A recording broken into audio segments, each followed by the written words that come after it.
travaillais déjà sur l'histoire de Montreuil, j'avais fait plusieurs ouvrages, plusieurs études, mais je n'avais jamais entendu parler de cette histoire.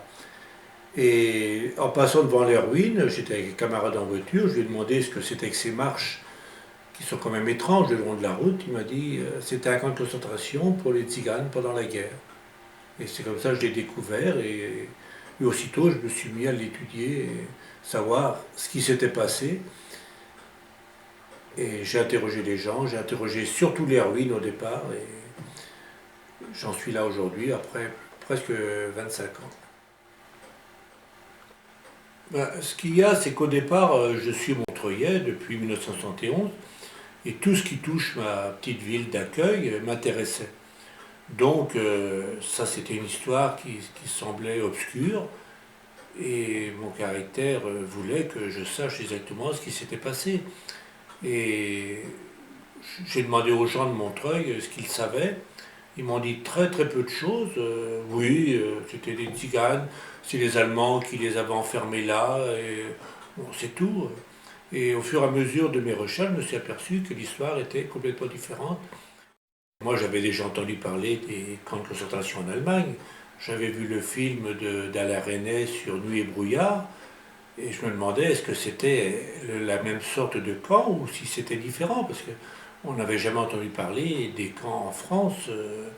Donc c'était une surprise et surtout une grande curiosité pour savoir ce qu'avait été exactement ce camp. Et à partir du moment où on trouve une personne, il m'envoie vers d'autres personnes. Mais enfin, le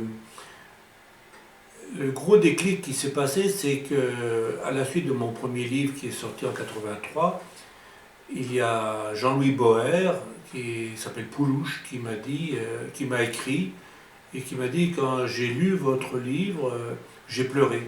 C'est la première fois qu'on parlait de cette histoire que j'avais vécue quand j'avais 12 ans.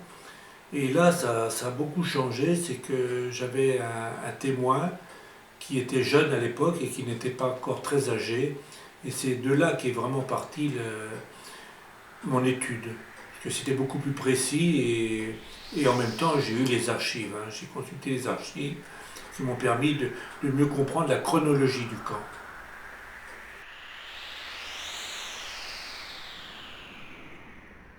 J'ai retrouvé tous les acteurs du drame. J'ai trouvé les gardiens, j'ai trouvé les instituteurs, j'ai retrouvé la sage-femme, j'ai retrouvé tous les gens qui ont vécu dans le camp. Pendant 20 ans, j'ai travaillé tout seul dans mon coin et avec très très peu d'écho, très peu aidé. Et ce qui s'est passé, c'est qu'il y a 2 ans seulement, une jeune femme avait entendu parler du camp de Montreuil-Bellay. Et se retrouvant à Angers, elle était venue sur le site, elle avait été complètement surprise de voir dans quel état étaient ces ruines. Il n'y avait rien, c'était abandonné. Et c'est son initiative qu'a été créée une association de sauvegarde de la mémoire du camp de Montreuil-Bellay, qui s'est créée il y a donc 1 an et demi. Et son but, c'est d'essayer de sauver les ruines, à la limite d'acheter le site, pour le mettre en valeur. Et nous voudrions acheter une partie du terrain pour remettre les barbelés, protéger les ruines et mettre dessus des panneaux explicatifs avec des images d'autrefois pour que les gens sachent ce qui s'est passé. D'en faire un lieu de mémoire. Il y a déjà la stèle qui a été installée en 1988, ça fait déjà presque 20 ans. Et cette stèle, c'était la première en France sur un camp de tziganes. Est-ce que ça a été difficile de mettre en place cette stèle? Alors la stèle, oui, ça a été très très difficile. D'abord, c'est Jean-Louis Boer, dit Poulouche, qui a travaillé avec moi, qui officiellement donc a demandé cette stèle. Alors il y a eu beaucoup de problèmes. Déjà, ils ont refusé le texte que j'avais proposé. C'est-à-dire que sur le texte que j'avais écrit, je voulais parler de tous les internés, parce qu'il n'y a pas eu que les nomades, que les tziganes. Non, on m'a dit, si le texte qu'on nous imposait n'était pas accepté, la stèle n'existerait pas. Et surtout, après, il a fallu payer la stèle, parce que moi j'ai fait des demandes de subvention au Conseil général à plusieurs personnes, à plusieurs administrations, ils ont tous refusé.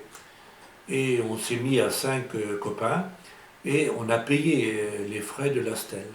Et c'est grâce à cette stèle sur le camp qu'il y a tous les ans la cérémonie officielle, annuelle donc, en hommage aux victimes tziganes de la Seconde Guerre mondiale.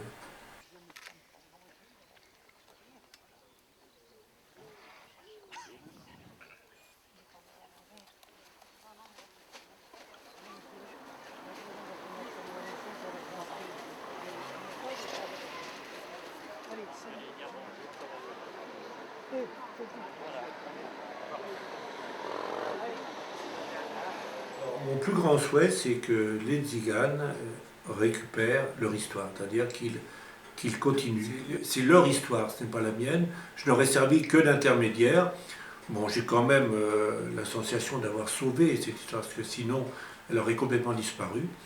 Et que le site soit sauvé, qu'il soit entretenu et qu'il continue de rappeler cette histoire. Moi, je pense que si ça se passe comme ça sera très bien.